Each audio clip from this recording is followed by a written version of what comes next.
The drill bit screamed as it bit into the ancient rock. Sparks flew in all directions as the massive mining machine carved deeper into the moon's surface. Kale Jorthis stood watching from the observation deck of his command ship, his forearms crossed behind his back. The Vorthak commander's red eyes glowed with satisfaction as he watched his crew's work. "Sir, we are approaching the gravitonium deposits," reported his second officer through the communication device. The voice crackled with static from the moon's interference. Kyle nodded his scaled head. 200 years had passed since the humans vanished from the galaxy. Their empty worlds were now nothing more than mining sites for the Hegemony Alliance. Luna Base 7 was just another rock to be stripped of its valuable minerals. The humans had been weak. Everyone in the galaxy knew this. They burned themselves out in wars and pollution before they could become a real threat to anyone. The official records were clear about this. Kale had read them himself during his military training. Far below the moon's surface, the drill broke through into something unexpected. Alarms began to sound immediately. "Commander Zorthis!" The voice on the radio was panicked. "We have breached into some kind of chamber." "It's huge, sir." "Much bigger than our sensors showed." Kyle's eyes narrowed. "Send down a survey team. I want to know what we found." The survey team descended into the darkness with their lights cutting through the black. What they found made no sense. The chamber was not natural. Metal walls stretched out beyond their lights. Corridors led off in multiple directions. Everything was covered in dust, but nothing showed signs of decay. "Sir," the team leader's voice was shaky, "this looks like some kind of military installation. But it's not on any of our maps. The construction is human, but the size is impossible. This place is bigger than our largest battle stations." Kyle felt a chill run down his spine. The humans had been gone for 2 centuries. How could there be a base this large that no one knew about? The breach had done more than just open a hole in the moon. Deep below, ancient systems came to life. Warning lights flashed red in corridors that had been dark for over 200 years. Computer systems that had been sleeping began their startup sequences. On Earth, far beneath the planet's surface, something stirred. In a chamber buried under miles of rock and metal, cryogenic pods began their warming cycles. Frost melted away from reinforced glass as the preservation system slowly brought their occupants back to life. Captain Daeho Kim's eyes opened for the first time in 213 years. The world came into focus slowly. White ceiling, soft humming of machines, the familiar smell of recycled air. He tried to move, but his muscles felt like water. "Welcome back, Captain." The voice was warm and familiar. Admiral Xiangmin Li's face appeared on a screen next to his pod. But Daeho knew this couldn't be the real Admiral. Li had died before the Guardian Protocol began. "Admiral?" Daeho's voice was rough from centuries of disuse. "What happened?" "How long was I out?" 213 years, 4 months, and 16 days. The AI construct of Admiral Li replied. "The breach at Luna Base 7 triggered our awakening protocols. It is time, Captain. Time for the Guardians to return." Around him, thousands of other pods were opening. Men and women who had been Earth's finest soldiers, scientists, and leaders were awakening from their long sleep.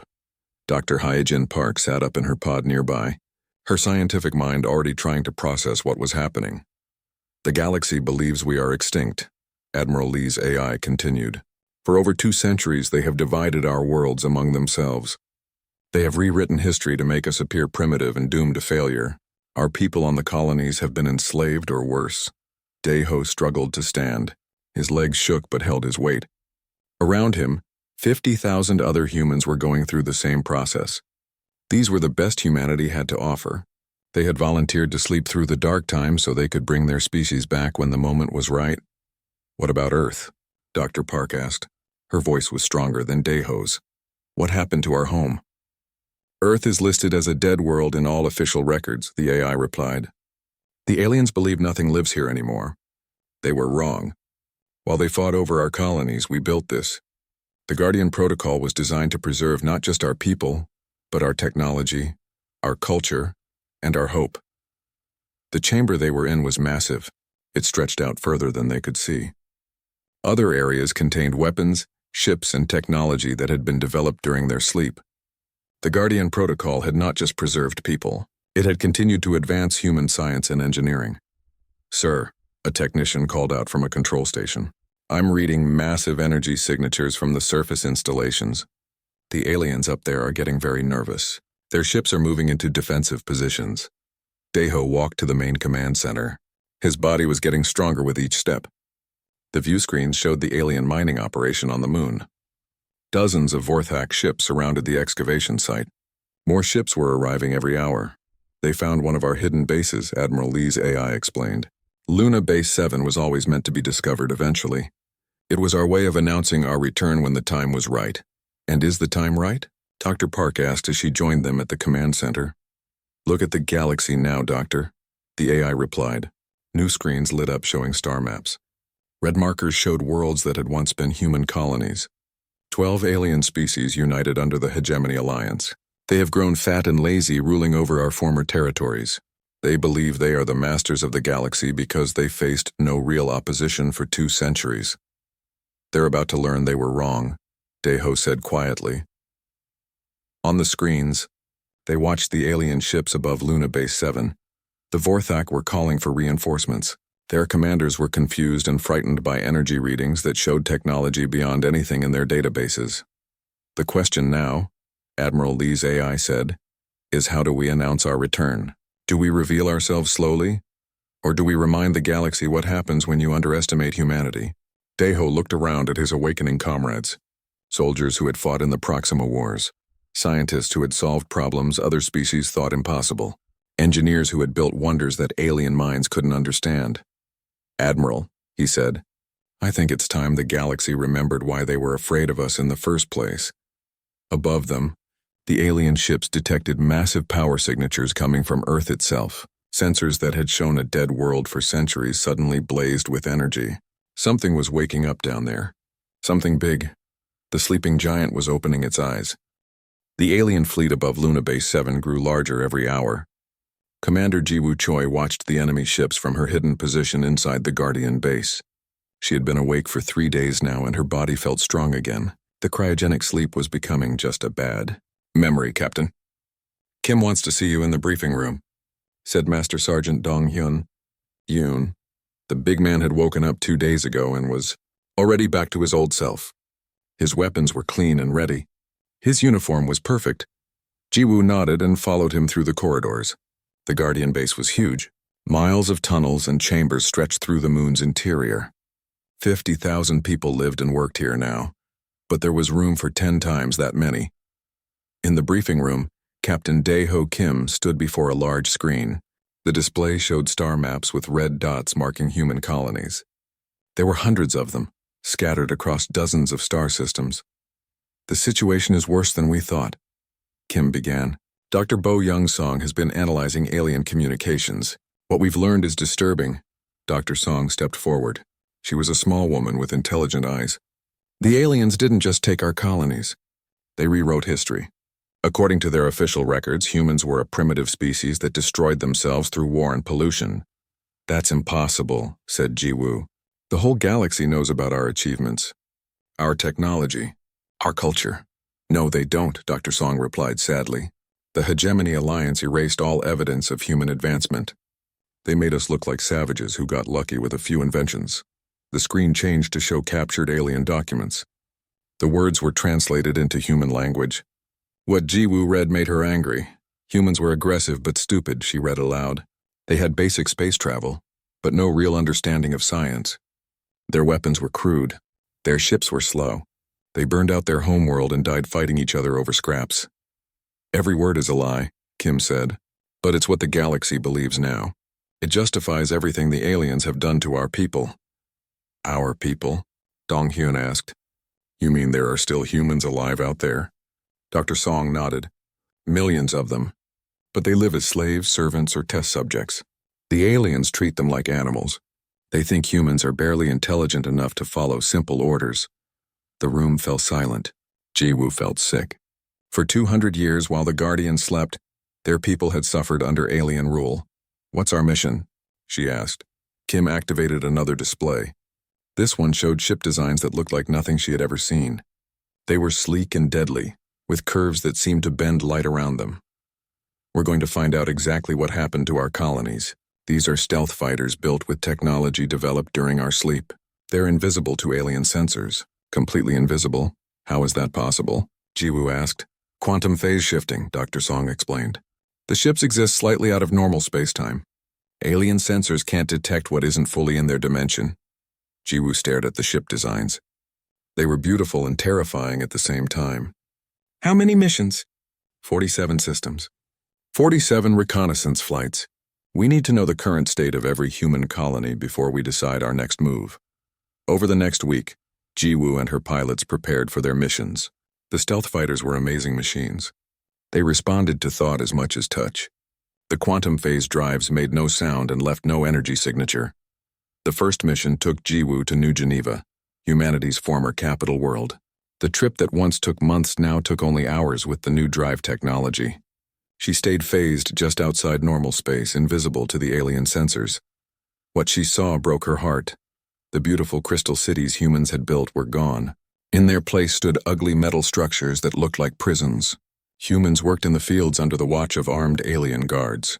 They wore gray clothing and kept their eyes down. Jiwoo recorded everything. She watched human families separated, human children taken away for education that looked more like brainwashing, human workers who collapsed from exhaustion and were kicked by their alien masters. But she also saw something else. In hidden corners, humans met in secret. They shared information. They took care of each other. They had not given up hope, even after 200 years of slavery. The worst discovery came when she followed a transport ship to an orbital station. Humans were being used for medical experiments. Alien scientists tested new drugs and treatments on human subjects. Many died. The aliens recorded the results and moved on to the next batch of test subjects. Jiwoo wanted to attack immediately. Her ship had weapons that could destroy the station in seconds. But her orders were clear. Gather information only. No engagement. She returned to Luna Base 7 with data that made everyone angry. The other pilots brought back similar reports. Humans lived as slaves across the galaxy. Some were treated slightly better than others, but none were free. Captain Kim called another meeting. This time Admiral Lee's AI joined them directly. We have a decision to make, Kim said. We can continue hiding and planning, or we can act now to save our people. The smart choice is to wait, Admiral Lee's AI said. Build our forces, study alien weaknesses, strike when we're ready. But people are dying right now, Jiwoo said. Every day we wait, more humans suffer and die. Dong Hyun agreed. My team is ready for action. Give us targets and we'll hit them. Dr. Song had been quiet during the discussion. Now she spoke up. There's something else. On 3 missions, our pilots detected strange energy signatures. The aliens are looking for something important. What kind of something? Kim asked. We don't know yet, but they're using deep scanning equipment on dead human worlds. They're searching for something they think we left behind. Before anyone could respond, alarms began sounding throughout the base. A technician rushed into the room. Sir, one of our recon teams has been captured. Lieutenant Namgil's ship was detected somehow. His quantum phase failed and alien ships surrounded him. The room fell silent. Then Kim stood up slowly. It looks like the decision has been made for us. They have one of our people. That means the galaxy is about to learn that humanity is very much alive. He turned to the others. And when they learn we're back, we're going to show them exactly what 200 years of hidden development has accomplished. Outside, alien ships were already moving toward Earth. They had detected massive energy signatures from the planet's surface. Something was waking up down there, and it was bigger than anything they had ever seen. The rescue mission launched at dawn. Admiral Subin Han watched from the command center as 60 stealth fighters disappeared into quantum phase. They were heading for the alien prison ship where Lieutenant Namgil was being held. All ships report ready, came the voice from the communications officer. Phase drive stable, quantum weapons armed. Admiral Han had been awake for only 5 days, but she already understood the situation perfectly. The aliens had grown comfortable ruling over human space. They thought humans were extinct. They were about to learn how wrong they were. Execute rescue protocol, she ordered. In space above the former human colony of New Terra, Vorthak Commander Kale Jorthis studied his prisoner. The human pilot sat in chains, refusing to speak. His ship had been destroyed, but not before they learned something terrifying. Human technology was far more advanced than their records showed. Tell me about your stealth system, Kale demanded. How did you hide from our sensors for so long? Namgil looked up at his captor with steady eyes. You wouldn't understand it even if I explained it. Kale's forearms moved in anger. Humans are supposed to be extinct. Your species died out 200 years ago. Did we? Namgil smiled. Then what am I? Before Kale could answer, alarms began screaming throughout the ship. His officers shouted reports that made no sense. Sir, we're detecting multiple bogies, but they're not showing up on sensors. That's impossible. Kale roared. They're firing! Energy signatures are off the charts. The first Vorthak ship exploded in silence. Then the second. Then the third. The alien fleet was being destroyed by enemies they couldn't see. Commander Ji-Woo Choi's voice crackled over the rescue team's communications. Target the prison ship's engines only. We need the prisoner alive. Her quantum torpedoes struck the Vorthak vessel with surgical precision. The engines died, but the hull remained intact. Boarding pods launched from the invisible human ships. Master Sergeant Dong Hyun-yoon led the boarding team through the alien corridors. The Vorthaks were strong fighters, but they had never faced human soldiers with 2 centuries of advanced training and equipment. Where is our pilot? Dong Hyun demanded of a captured alien officer. The Vorthak pointed toward the detention section with one of his 4 arms. Please don't kill us. We were just following orders. So are we, Dong Hyun replied. They found Namgil locked in an energy cage. The rescue team freed him and fought their way back to the boarding pods. Within minutes, they were back on their ships and phasing out of normal space. But the damage was done. For the first time in 200 years, human weapons had fired on alien ships. The galaxy would know that humanity had returned. On Earth, Dr. Tae-Young Lim worked in his laboratory deep underground. The physicist had been developing new weapon systems during humanity's long sleep. His latest creation could target enemies across vast distances using quantum entanglement. Admiral Han, he called over the communication system. The test results are complete. The quantum strike system is ready for deployment. Admiral Han studied the reports. The new weapons could hit any target in the galaxy instantly. There would be no travel time, no warning, no defense. How many targets can we engage simultaneously? She asked. All of them, Dr. Lim replied. Every alien military installation, every command ship, every strategic target. We could end the war in a single coordinated strike. But Admiral Han shook her head. That would make us no better than them. We're not here to commit genocide. We're here to free our people and reclaim our place in the galaxy. Captain Wonho Seo was preparing his own mission. His ship, the Shadow's Edge, was heading for the hegemony capital world of Nexus Prime. His orders were to infiltrate the alien command center and gather intelligence. Remember, Admiral Lee's AI briefed him, we need to understand their military structure, their decision-making process, and their weaknesses. This is not a combat mission. Wonho nodded, but he was thinking about the reports from the colony worlds. Millions of humans lived in slavery while aliens sat in palaces built with human labor. The temptation to act was strong. His ship reached Nexus Prime without detection. The alien homeworld was impressive, with cities that floated in the clouds and space stations that sparkled like jewels. It was built on the wealth stolen from human colonies. Wonho infiltrated the central command building using holographic camouflage. The alien commanders were in emergency session, discussing the human attack on their prison ship. The energy signatures make no sense, one general was saying. Their weapons are more advanced than anything in our databases. How is that possible? Demanded another. The humans were primitives. They barely had spaceflight when they died out. Maybe they didn't die out, suggested a third voice. The room fell silent. Then the first general spoke again. Impossible. Our records are clear. Humans destroyed themselves in nuclear wars. Their homeworld is a dead rock. Wonho smiled. The aliens believed their own propaganda. They had rewritten history so thoroughly that they actually thought humans were extinct. He activated his recording equipment. As the meeting continued, send scouts to the Sol system, the commanding general ordered. If there are surviving humans, that's where they would be hiding. What if we find them? Then we finish what natural selection started. The galaxy has no room for inferior species. Wonho had heard enough. He made his way back to his ship, carrying intelligence that would change everything. The aliens weren't just planning to recapture escaped slaves. They were planning to exterminate the human species entirely. Back on Earth, the Guardian Council met in emergency session. The rescued pilot had confirmed their worst fears. The aliens saw humans as a threat that needed to be eliminated completely. They're mobilizing their entire fleet, reported Admiral Han. Over 10,000 ships are converging on the outer colonies. They mean to wipe out every human they can find. Captain Kim studied the tactical displays. Our stealth technology gives us an advantage. But we can't fight 10,000 ships with 60 fighters.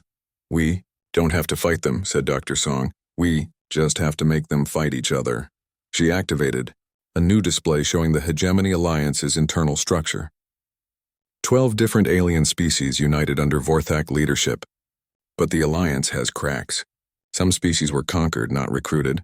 Others joined only because they feared the Vorthaks. You're suggesting we break up their alliance? I'm suggesting we tell the truth, Dr. Song replied. The galaxy has been lied to for 2 centuries. They think humans were primitive savages. What happens when they learn the truth about human achievements? Admiral Lee's AI materialized in the center of the room. Dr. Song is correct. Information can be more powerful than weapons. If we can show the galaxy what really happened, some of our enemies might become our allies. And if they don't? Asked Kim. Admiral Han stood up. Then we show them what 200 years of human innovation has accomplished. We show them why the Vorthaks were so afraid of us that they had to lie about our destruction. Outside the meeting room, technicians were preparing humanity's greatest secret. The Genesis Protocol was more than just advanced technology. It was the key to reshaping matter at the quantum level. It could rebuild destroyed worlds or unmake entire star systems. The question was no longer whether humanity would reveal itself to the galaxy. The question was how much of the galaxy would be left standing when the truth came out. Above Earth's atmosphere, invisible ships began launching from hidden bases. The Guardian fleet was awakening, and it was larger than any alien force had ever imagined. The first planet died at sunrise. New Cardiff, once a thriving human mining colony, became a ball of molten rock in less than 30 seconds. The Hegemony fleet had moved from system to system, destroying every world where humans lived. Fleet Admiral Insu Bayek watched the destruction from his command ship, hidden in quantum phase. His jaw was tight as he counted the dead. 2 billion humans had lived on New Cardiff. Now there was nothing but glowing debris. "Sir," called his communications officer, "we're receiving broadcasts from the Hegemony fleet. They're announcing the final solution to the human problem." The main screen showed Warlord Vex Bloodclaw, the most brutal commander in the alien military. His scaled face twisted into what might have been a smile. "Let this be a lesson to any human still hiding in the dark corners of space," Bloodclaw announced. "Your species is a disease. We are the cure. Surrender now and your death will be quick. Hide from us and we will make your suffering last for generations." Admiral Bayek had seen enough. "Signal all Guardian fleets. Operation Starlight is now active. Hit them everywhere at once." Across 47 star systems, invisible human ships suddenly appeared. They struck at alien supply lines, command stations, and military bases with precision that seemed impossible. The aliens had no warning, no time to prepare, no way to fight back against enemies they couldn't see. On Nexus Prime, the Hegemony capital, Colonel Ye-Jin Moon led her special operations team through the underground tunnels. Their mission was not to destroy the alien government, but to broadcast the truth about human history directly to every world in Hegemony space. "Remember," she told her team as they approached the main communications center, "we're not here to start a war. We're here to end one." The team moved through the alien facility like ghosts. Their advanced camouflage made them invisible even to guards standing nearby. They reached the central broadcasting station without firing a single shot. "Uploading data now," reported her technical specialist. "Full human historical archives, scientific discoveries, cultural achievements, and evidence of hegemony lies. Broadcasting to all Hegemony worlds simultaneously." Across the galaxy, alien populations watched in shock as the truth unfolded on their screens. Humans had not been primitive savages. They had been explorers, inventors, and peacemakers. Their achievements in science and technology had been remarkable. Their colonies had been peaceful and prosperous until the Hegemony attacked them. The broadcast showed the real history. How the Vorthaks had attacked human colonies without warning. How they had enslaved human populations and stolen their technology. How they had rewritten history to justify their crimes. On the conquered world of Kepler Prime, a species called the Nalari watched the broadcasts in their homes. They had joined the Hegemony Alliance because they believed humans were dangerous primitives who needed to be controlled. Now they learned the truth. "The Vorthaks lied to us," said Elder Nalari Zenkalar to his council. "They said humans were monsters. But look at this. The humans built hospitals for alien refugees. They shared their technology freely. They offered alliance, not conquest. Similar conversations were happening on dozens of worlds. Species that had supported the hegemony because they feared human aggression now learned that humans had never been aggressive at all. But the hegemony leadership was not giving up. Empress Zixandra called an emergency meeting of all military commanders. "These broadcasts are enemy propaganda," she declared. "Humans are trying to trick you with fake historical records. Do not believe their lies." General Korth Grimscale, the hegemony's most decorated leader, studied the evidence. "Empress, these records include quantum signatures that cannot be faked. The archaeological evidence supports the human claims. I believe we have made a terrible mistake." "The only mistake would be showing weakness now," the Empress replied. "Order all fleets to accelerate the extermination protocol. Every human world must be destroyed before their propaganda spreads further." But it was too late. Rebellions were already breaking out across hegemony space. The Nalari were the first to withdraw their forces from human territories. The Skirathi followed soon after. Then the Corelli. The alliance that had ruled the galaxy for 2 centuries was falling apart. On Earth, Dr. Kyung-Ho Shin presented his final report to the Guardian Council. The Genesis Protocol was ready for deployment. "The system can restructure matter at the quantum level," he explained. "We could use it to rebuild the colonies the aliens destroyed. Bring back the dead worlds, restore the ecosystems, even bring back extinct species. Or we could use it as a weapon," added Admiral Han grimly. "Yes," Dr. Shin admitted. "The same technology that can create can also destroy. We could unmake entire star systems if necessary." Captain Kim studied the data. "The moral implications are staggering. Do we have the right to wield such power? Do we have the right not to?" asked Dr. Park. "Every day we delay, more of our people die." Before anyone could answer, alarms began sounding throughout the base. The technician monitoring long-range sensors called out a report that chilled everyone to the bone. Unknown contacts approaching from outside the galaxy. Energy signatures unlike anything in our databases. They're huge, Admiral. Each one is the size of a moon. The main screen lit up with sensor data from the edge of the galaxy. Strange shapes moved through the void between star systems. They seemed to absorb light rather than reflect it, creating holes in space itself. Admiral Lee's AI appeared in the center of the room. "I am detecting massive quantum disturbances. These entities appear to feed on the quantum energy generated by advanced civilizations in conflict." "You mean our war with the hegemony attracted them here?" asked Kim. "That is the most likely explanation. The quantum weapons fire, the phase technology, the matter restructuring experiments, all of it generates energy signatures that can be detected across vast distances." Colonel Moon's voice crackled over the communication system from her position on Nexus Prime. "Admiral, you need to see this. The aliens are detecting the same contacts we are. Their leadership is in complete panic." The screen showed alien military commanders arguing among themselves. Their words were translated by the AI. "The Void Seekers have found us," one general was saying. "Our ancestors told stories of them. Entities from the dark space between galaxies. They consume entire civilizations." "The humans brought this upon us with their advanced weapons," accused another. "No," replied a third voice. "The energy signatures show this started when we began using quantum weapons against them. Our aggression created the beacon that called these things here." Former Overlord Thex Morgan, who had been watching the debate in silence, finally spoke. "Then we have only one choice. We must ally with the humans to face this threat. They have technology we need. We have numbers they need." The room fell silent. The idea of allying with humans was unthinkable to most of the hegemony leadership. But as reports came in of the approaching Void Seekers, unthinkable was becoming necessary. Admiral Bayek received the first communication from hegemony forces within the hour. "This is Admiral Thex Morgan. Formerly of the Hegemony Alliance," came the transmission. "I am requesting immediate negotiations with human leadership. We face a threat that neither of our species can handle alone." Admiral Beck looked around the command center. 2 hours ago, these aliens had been committing genocide against human populations. Now they wanted to be allies. "What do you think?" he asked Admiral Lee's AI. "I think," the AI replied, "that the galaxy is about to learn whether the human capacity for forgiveness is as advanced as our technology." Outside, the Void Seekers continued their approach.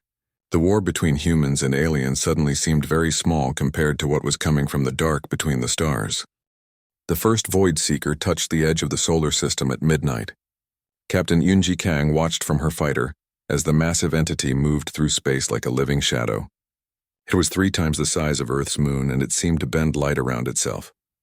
"All ships, this is Guardian Control," came Admiral Bayek's voice over the communication system. "Remember, we are no longer fighting the hegemony. Today we fight for the survival of all life in this galaxy." Yunji looked at her tactical display. The combined human-alien fleet was impressive. Guardian ships with their quantum technology flew alongside reformed hegemony vessels. Former enemies were now flying wing to wing against a common threat. "Yunji," called her wingman, Lieutenant Jae-sung Park, "are we really trusting these aliens? A week ago they were trying to wipe us out." "A week ago none of us knew about the Void Seekers," she replied. "Sometimes the enemy of your enemy really is your friend." The alliance had formed quickly once both sides understood the threat. Master Engineer Yujin Ryu had worked day and night to merge human and alien technologies. The results were weapons, and shields more powerful than either species could create alone. "The Void Seekers are not living creatures as we understand them," explained Dr. Song over the fleet communication channel. "They are quantum entities that exist partially outside our dimension. They feed on the energy released by advanced civilizations in conflict." "So our war created a dinner bell for these things?" asked Thex Morgan, the reformed hegemony leader. "Exactly. Every quantum weapon fired, every phase drive activated, every matter manipulation experiment created energy signatures that called them here." The first engagement began at the outer edge of Pluto's orbit. Guardian fighters phased in and out of normal space, striking at the Void Seeker with quantum torpedoes. The alien ships followed with plasma cannons and graviton beams. Nothing worked. The entity absorbed every attack, growing larger with each hit. Worse, it began to split into smaller versions of itself. Within minutes, there were dozens of Void Seekers moving toward the inner solar system. "Fall back to Mars orbit," ordered Admiral Bak. "Regroup for the next attack."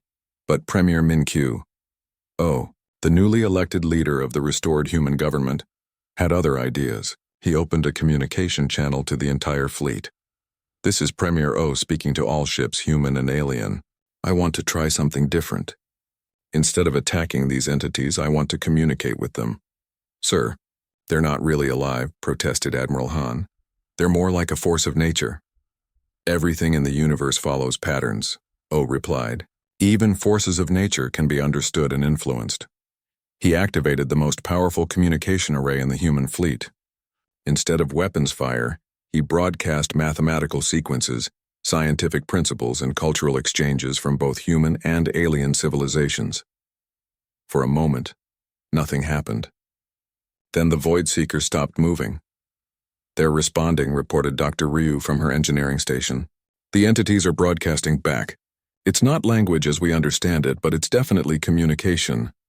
The response came as pure information downloaded directly into their computers. Images, concepts, and ideas that stretched the limits of understanding. The Void Seekers were ancient beyond measure. They had existed since the early days of the universe, feeding on the quantum energy released by civilizations that destroyed themselves through war. "They're not evil," Dr. Song realized. "They're part of a natural cycle. When civilizations become too violent, too destructive, the Void Seekers appear to reset the balance." "So they're here to judge us?" asked Captain Kang. The answer came as another information download. The Void Seekers showed them images of thousands of galaxies, millions of civilizations. Most had destroyed themselves through endless war. The few that survived learned to work together instead of fighting each other. "They're giving us a choice," O understood. "Prove that we can cooperate or be recycled like all the other failed civilizations." The test came in the form of a massive quantum storm. The Void Seekers generated an energy field that began tearing apart the space around Earth. The only way to stop it was for human and alien technologies to work together in perfect harmony. Master Engineer Ryu coordinated the effort. "Guardian ships, extend your quantum phase fields. Hegemony vessels, modulate your plasma generators to match our frequency. We need to create a counter-resonance that will neutralize the storm." It was the most complex engineering challenge either species had ever attempted. Human creativity combined with alien computing power, human innovation merged with alien experience. The two sides that had been trying to destroy each other just days before now worked as a single unit. Captain Kim flew his ship directly into the storm center, using his quantum phase drive to anchor the counter-resonance field.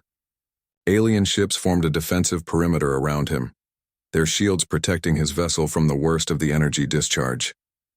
"It's working," reported Dr. Ryu. "The storm is stabilizing. Quantum coherence is returning to normal levels." The Void Seekers watched the cooperation with what might have been approval. The storm faded and the massive entities began to withdraw toward the edge of the galaxy. But before they left, they transmitted one final message. It was a star map showing the locations of other civilizations facing similar tests. Some would pass, others would fail. The choice was always the same: learn to work together or face extinction. Premier O stood before the combined human and alien fleet. Today we learned that the universe is bigger and more dangerous than we ever imagined. But we also learned that when different species work together, there is no challenge we cannot overcome.